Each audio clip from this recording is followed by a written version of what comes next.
Testing, 1, 2, 3. Let me know when you're ready. Okay. You're good? Yes. Yeah, thank you. White balance, you're welcome. White balance, testing. 1, 2. Probably really close to the mic. I'm going to step back. Can you all hear me from here? You good? White balance, I'm a little short. Thank you. Thank you for your patience. It'll be a little bit. So make sure you're ready when we're ready to roll. Ready? Okay. If I walk away, are y'all good? Miguel, are you good? Hey, I'm on main. 1, 2, sound check. 3, 2, 1. White balance. One more over here. All right, hold on. Testing. Mic check. 1, 2, 3. Mic check. 1, 2, 3. Are we good? How's that? Is it better? Yeah? Awesome. All right. Yeah, it was a bubble balance.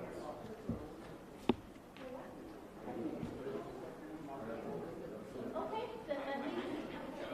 Okay, so yeah, and I'm not really sure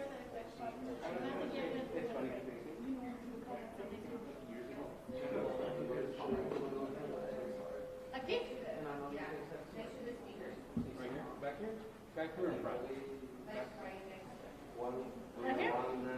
Okay, we're gonna use this, like on here, this spot. Let's use this one, yeah? Gotcha, okay. Yeah? Math is involved, gotcha. Yes, ma'am. This is our interpreter. Okay. Yes. Okay, so she said over there. Okay, no, honestly, I'm asking. Okay, perfect. Gotcha.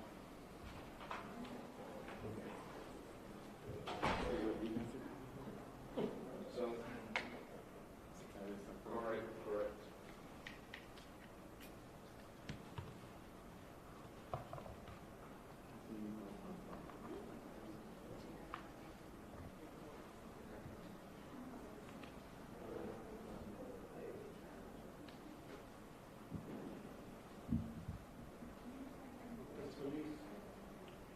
No, bro, no vacation, man. Que los tamangos también tienen COVID, pobre. Gotta give them vacation every now and then. De vez en cuando. I did.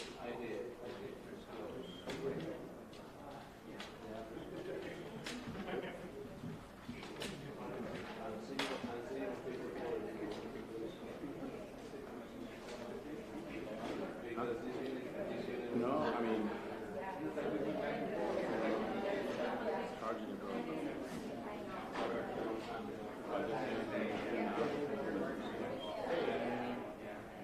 Yeah, right.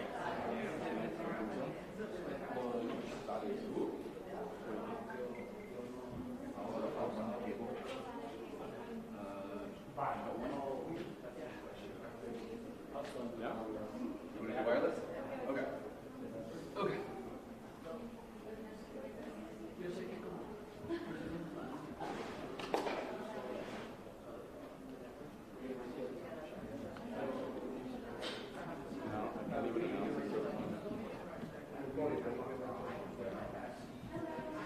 I'm gonna tell them to give me a chance.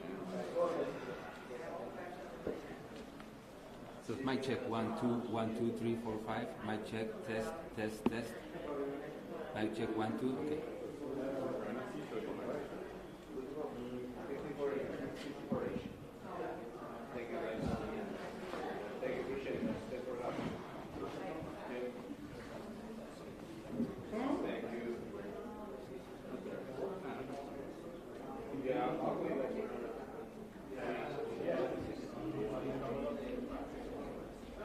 Hey, can I borrow y'all's phone?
You don't want to cook?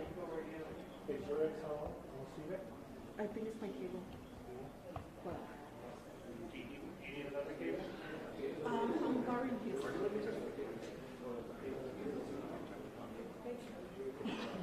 Mic check 3, 2.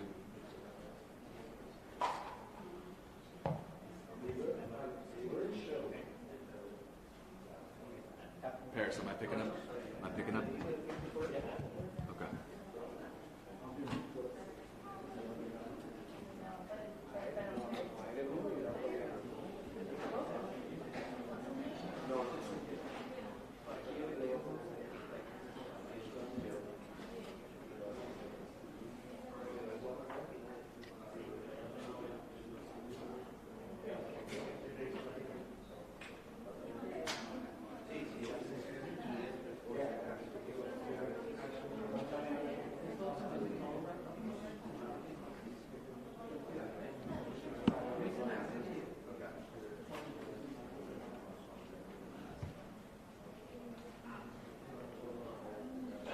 How are we sounding?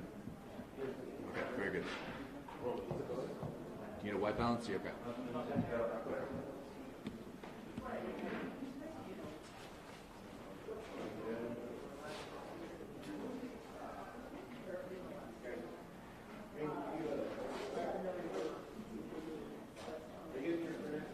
I have so many wires. People getting.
up and down, bro. It's like a roller coaster. It's like a bad life. It's good and bad. Yeah, bro. I'm so happy for him, man. So happy for him. I was excited. Like, I had a feeling this was going to be a tough game. Like,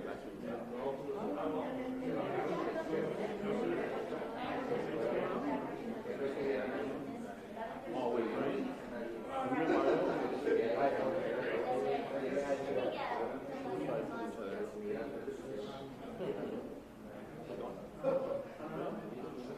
Hey, Aaron.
Good afternoon, everyone, and thank you again for being here. We do want to update on a lot of things that have happened since Saturday and some of the things we've been working with. I know that we're seeing some breaking news that Title 42 may not be lifted. One of the things that's we're going to do is we're going to continue to proceed as if it was being lifted. We want to make sure that we're prepared. We've heard that numbers are really big in Mexico right now in Juarez, and there's probably over 20,000 over there today that are waiting for Title 42 to be lifted. We have been working with, yesterday we had quite a few conference calls, and we've been working together to kind of make sure that we're prepared.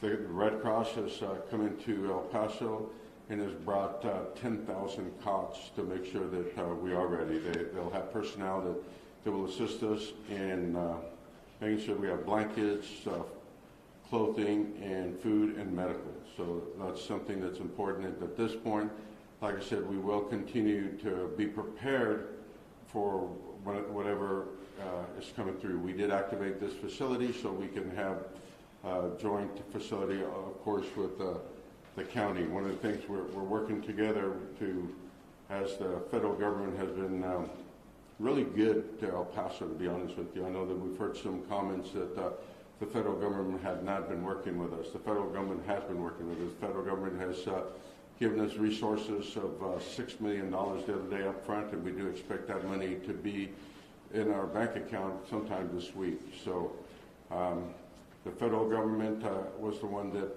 through Representative Escobar, had sent the Red Cross to El Paso.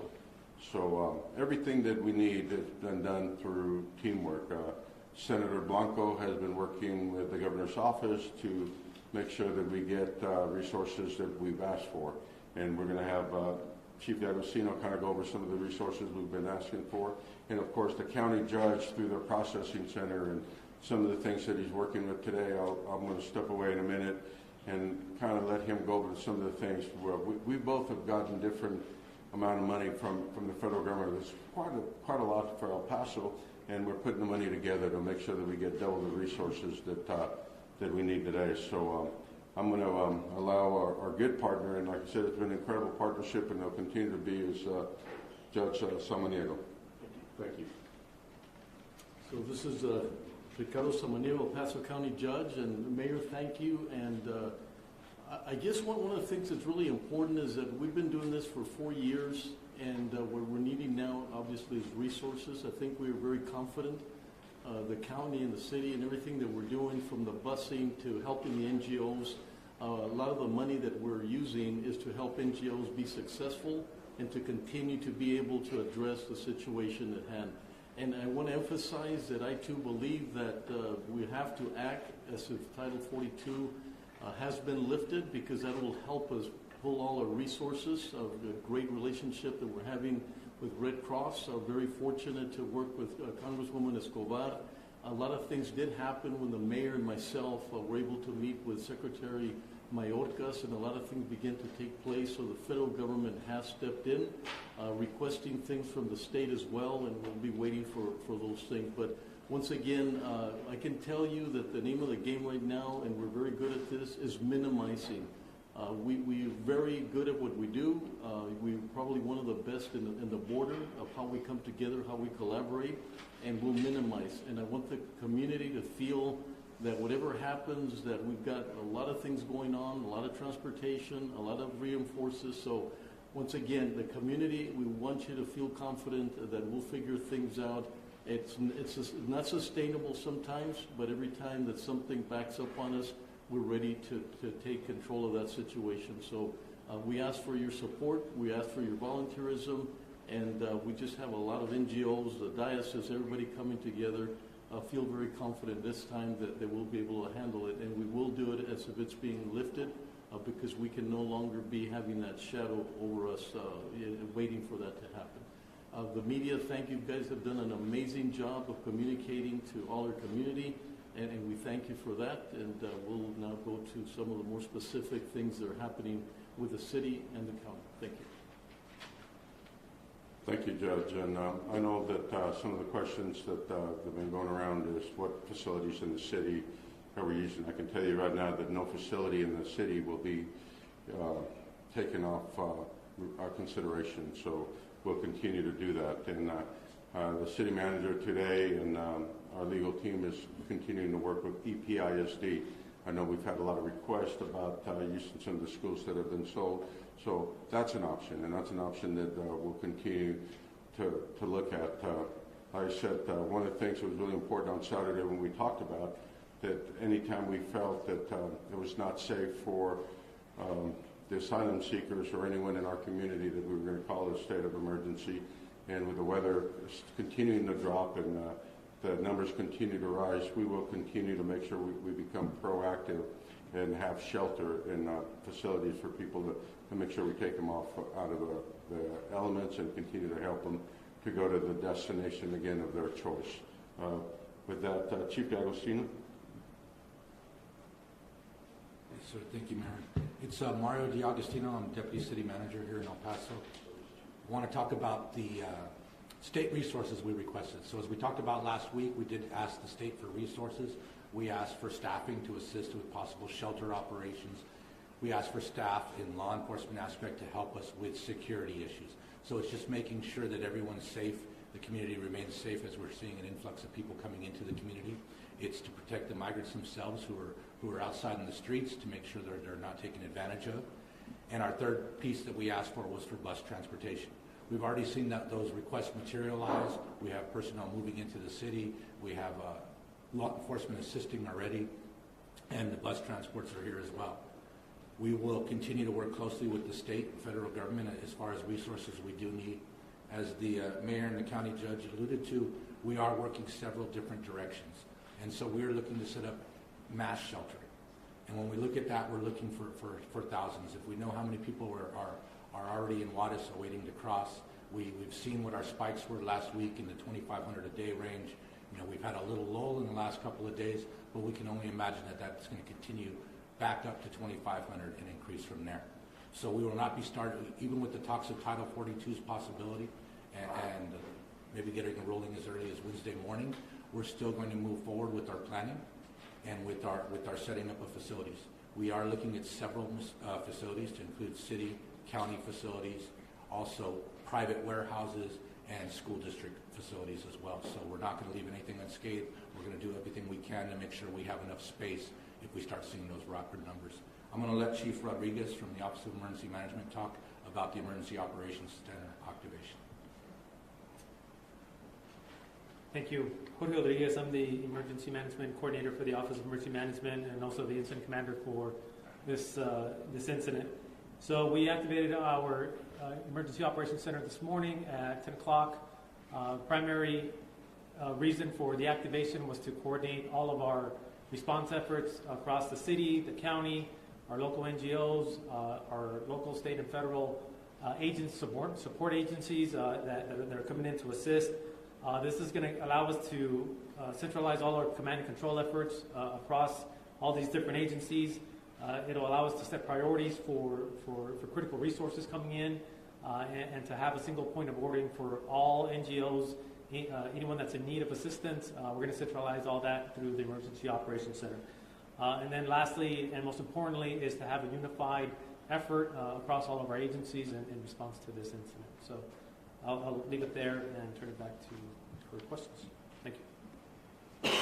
Thank you, Chief. Now we're, if you'd like to come up, sir, and do it in Spanish for us, I appreciate that. Thank you. Muy buenas tardes, Enrique Dueñas, de la Oficina de Manejo de Emergencias del Paso.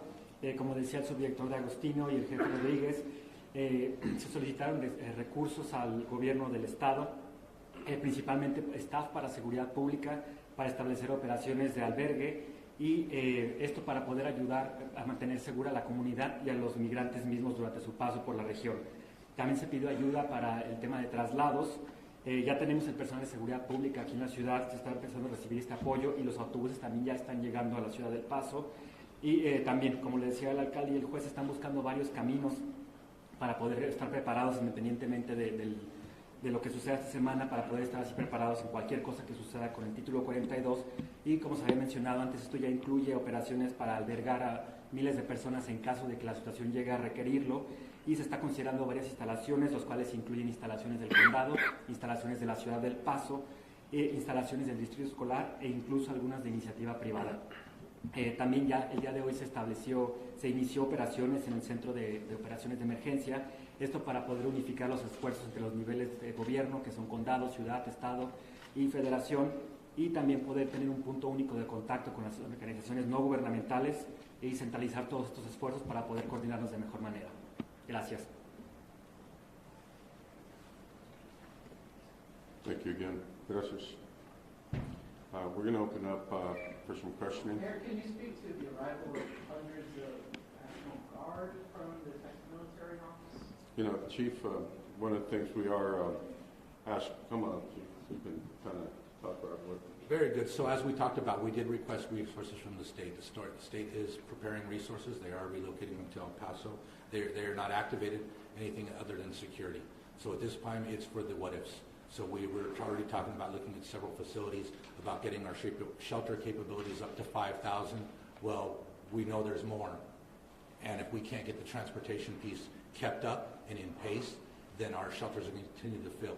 So they're just looking at resources and long-term planning if we had to open up additional sources. So those was requested for them to be security? Just wanted to. You know, it's part of our, when we talk about requests from the state, and like again, we were talking about, we will be prepared, and we're preparing like that Title 42 will no longer be an assistance, and we want to make sure that our community and the asylum seekers are all, you know, safe, and so it's one of the things that we are asking for assistance, but again, they're not being activated at this point. Who was telling you, where are you getting the 20,000 people waiting on the other side? Now, we've been talking to some of the partners that in Mexico, and we've been talking also to the Border Patrol, and these are the numbers that have been fed back to us, that the shelters in Juarez are completely full today, and that they believe that there's about 20,000 people ready to come into El Paso. Okay, I'm going to go ahead and go with Cindy. Pardon me? The can has been kicked down the road yet again in Title 42. And for everybody who is, you know, happy about this Supreme Court interdiction, there are people who are arguing against it, saying it's actually making the problem worse. And folks who run cities on the border, like yourself, are left holding the bag. Well, one of the things that we will be prepared, and that's the thing, whether it goes either way. You know, we'll follow the law of the United States of America, and that's something that's really important, whether Title 42 is in place or not in place. One of the things that's really important that as a community, we follow the law of the United States. Cindy? Where will the state guards specifically be placed? Will they be placed at the shelters? Will they be along the border? The Department of Emergency Management alluded that they would be part of a border fence. So I wonder if they would be. Well, like I said, right now, all we're doing is we're preparing, and none of them have been deployed at this point. And you want to make sure that wherever it may be needed, and at this point, they're not needed in any certain Will you spot. dictate that, or will the state dictate that? So what brought them to El Paso goes back to the three original requests I talked about. And so Texas Guard coming, we're all thinking of a military operation. We've got to remember these are the same men and women who came and helped us out at the food bank, at the food shelters. They're the ones who helped us with our COVID testing, our COVID vaccination program. So it's the same group of, yes, it's those same group of people. And so those assets are being deployed here in case we need them for other areas. So as the situation grows, those will be the dynamics, but that's why people are coming into Shelby? us. So you were talking about making more shelters, but originally I know it was that the state wasn't providing shelters. So is that going to be handled by the state or by the city, or who would be paying, I guess, for opening up more shelters? Those shelters are going to be handled by the city and the county in a partnership. And city manager and Betsy Keller are working together right now. And the county judge has got an incredible team that's been working, together to make sure that we have proper shelter, proper processing centers, again, with the OEM and Chief D'Agostino. So we're working together. So that's something that's a joint effort that we're doing today. With the numbers, the migrants in El Paso, in the county, in the city, we've seen them at the airport, on the streets, some are in shelters. Do you guys have an idea of how many have been released inside the United States since the search began? Are we talking thousands, or how many are there? And then the second question, we were in Juarez this morning. We went to the bus station, we went to the airport, we went to the border area. We didn't find large numbers. In fact, we found that the numbers are much smaller now. Local police told us that they've seen the crowds diminish. I spoke with some of the migrants there. They actually told us they don't plan to cross because a lot of them are Venezuelan. Anyhow, my question to you is, the 20,000, is that coming from state authorities, from local Juarez authorities, or from other organizations? Just to get an understanding of where you're getting the 20,000, and then the other number of how many migrants are currently or have been released in the United States. I saw the same thing, right? The number that's been released in the United States, I couldn't give you that number. Again, you'd have to go to the federal partners for that. But the number that we've been Sorry, getting... in your area, in this county, how many migrants are right now sleeping at some place in El Paso between the airport, the streets, downtown, and everywhere? One of the things that's really important to know that they're not coming here to stay and shelter at any time for a long... Usually it's 24 to 48 hours. So that number changes every day. So, and that's why it's very important that we help them get off the streets and put them in shelters, which we did this weekend and will continue to do. At the airport, they come in, they all have a ticket, they all buy a ticket, and a lot of them are prepared to leave at the early flights by probably, I would say, 8:30 in the morning. Most of them have got a flight to the destination of their choice, and again, most of them have bought their own ticket. So that number is hard to really put a number on it because they're not here to stay for any length of time, not for permanent sheltering. They're going on to their destination to be with their family, friends, and that's how we continue to help them. Now, the number you're talking about that we've been talking to came from our partners here at Border Patrol and the partners that they talk to in Mexico, and that's a number that we'll continue to use based on the information that we continue to gather. Do you know who we talked to in Mexico? I couldn't tell you who that was, but I can tell you that number is the number that we'll continue to use and prepare for. Cindy, can you expand a little bit more, sir, on the busing and when that started and what the coordination is to get the migrants to where they're going? Is there still communication with the receiving cities? And I'm sorry, I didn't hear that. Go ahead. One of the things that we realized, obviously, is that we don't have the type of hubs like San Antonio, Dallas, and all these areas. So one of the things that we're doing, we have a prototype. Every day we have a bus from Houston, paid from Catholic Charities, that takes them to Houston, and we're trying to replicate that. Today I got calls from the county judge Jenkins in Dallas, and then from Hidalgo in Houston, and they're very interested in helping us to get the personnel to get them to the airport. So the name of the game obviously is as quick as we can, get them processed, get them into the other airports, and always give the example that a ticket here at about $800 would be about $120 in Houston. So we know that's an important strategy. We're really looking at that to get them to the airports as quick as we can. So we're very confident that other cities are coming to us instead of us just imposing on them. Is that already happening, or are we still also chartering people to New York or other places with the state charters? One of the commitments we make is that we're going to work from NGO to NGO, and this is really important. We have Office of New Americans, and we have a tremendous relationship with all the different NGOs around the country, and so we're connecting with them. Every time that they get a bus that's not coordinated, they back off, and then it's really difficult. So we know that we have to do that. So one of the things we're asking, or the county's asking as a city, is chartered buses, but directly to the airport, so that we can avoid our airport as being the place where everything has to take place there. We're trying to get everybody to the different airports. So, thank you. Thank you, sir. So to clarify a little bit more on the busing operations, so the judge is correct as far as not wanting is to alleviate from the airport. The fact of the matter is there's not enough flights out of our airport. So transportation will be a piece of this operation, and it'll come in many forms. So he talked about the ones that Catholic Charities are sending down, picking up people, taking them to Houston. The county's processing center is doing an excellent job on making sure they're ticketed, and that so when they go on the charter overnight, they fly out the following day out of Houston's airports. We are also looking at duplicating it, as he talked about. We're looking at other cities to, anything close to here, to El Paso, from Dallas to Denver. We're looking at what are the possibilities there. We're already got our charter companies on board for that as well. If you're talking about the state-supplied resource buses, they have mobilized. They have been in El Paso since Friday. I believe they had 2 transports out on Saturday. Those both went to New York City, and they had 1 charter that left yesterday. I don't have any word today if there's anyone taking them up on those offers for rides, but I can tell you that the Office of Emergency Management makes sure that we coordinate there with the local nonprofits, as well as their Office of Emergency Management and their mayoral offices, so that everyone in the chain understands who's coming, when they're coming. We make sure that they have a manifest so they know exactly who's there, and we try and give them that estimated time of arrival. We give them the bus that's actually doing the charter. We give them their contact info, and we make those connections to make sure that we remain in communication with our partners across the nation. Dylan? There's a charter bus right across the street right now at the Welcome Center. Is the Welcome Center back open, or what is that bus doing there? Where is their family coming on? Is that taking them to an airport? Is that taking them to, like you said, New York City, like we saw with Venezuelans? Are there still unsponsored migrants coming across? No, those are local transports right now that you're seeing across the street. And so we've had the roving teams going out for the past week now. They've been going downtown. We've seen a lot of people downtown.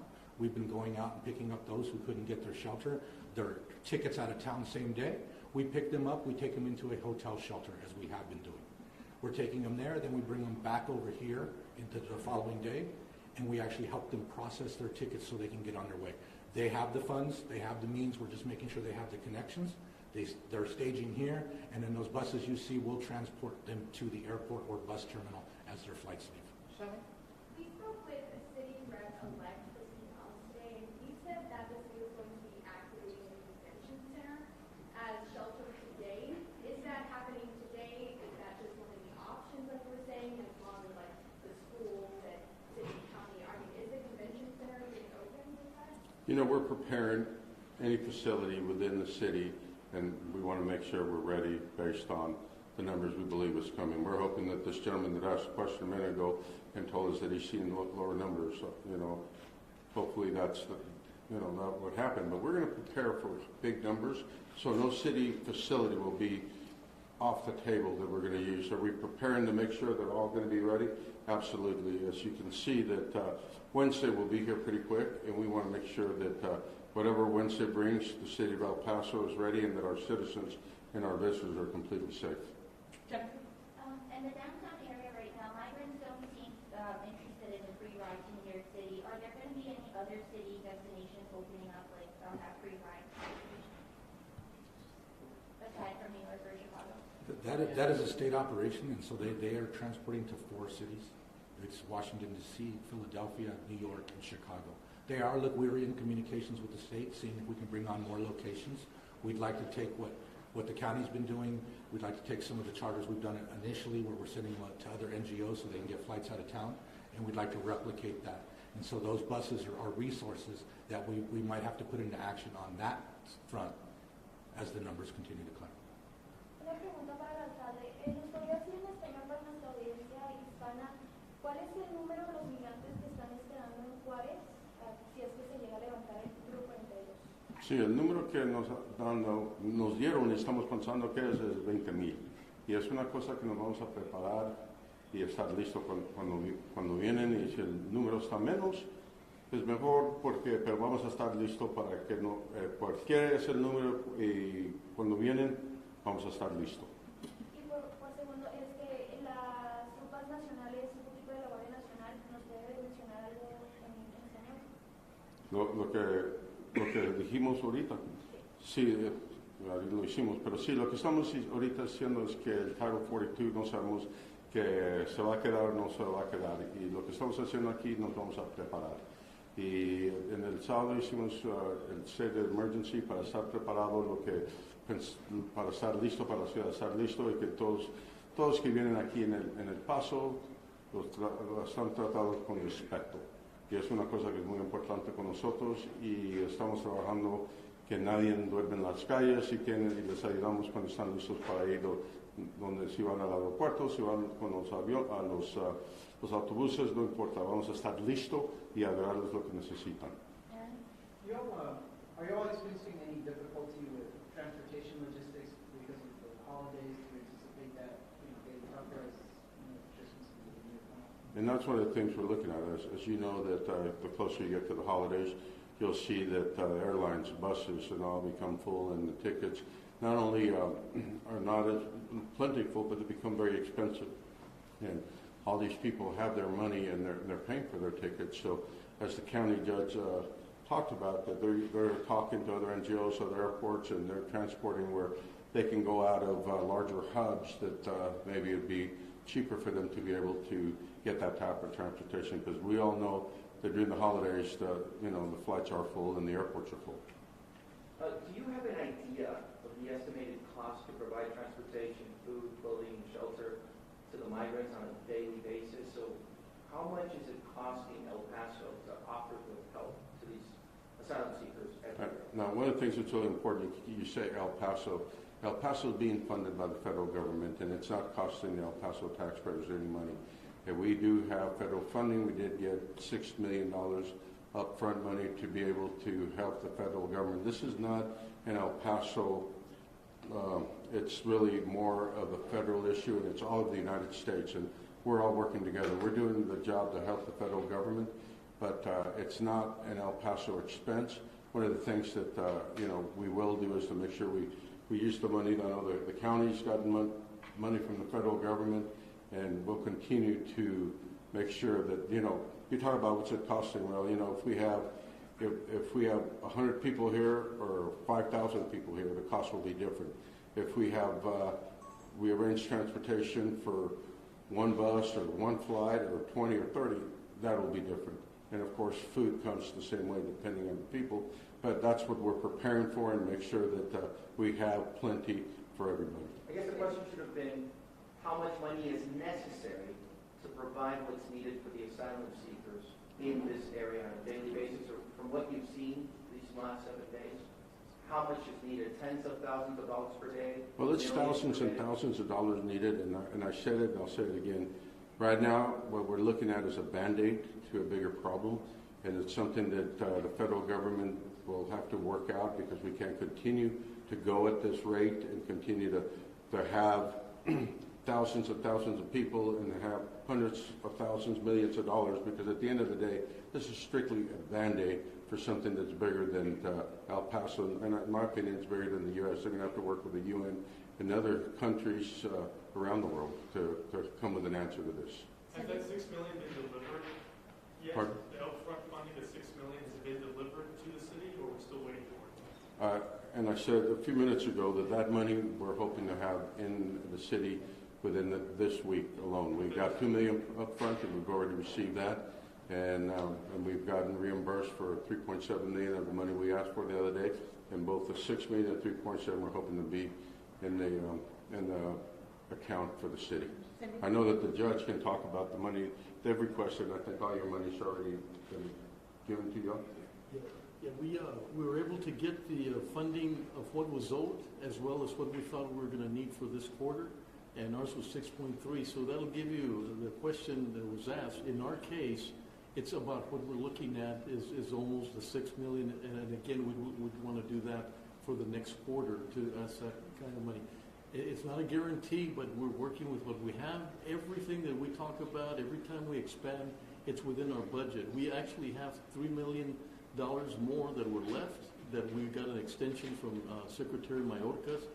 That's the money that we're trying to use and support, like the diocese, or support the operations. As you know, we opened up the rescue mission.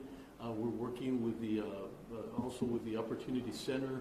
And so we have, right now, the county supporting about maybe 1,100 beds at this time based on the money that we received, and that's how we're helping the NGOs to be successful.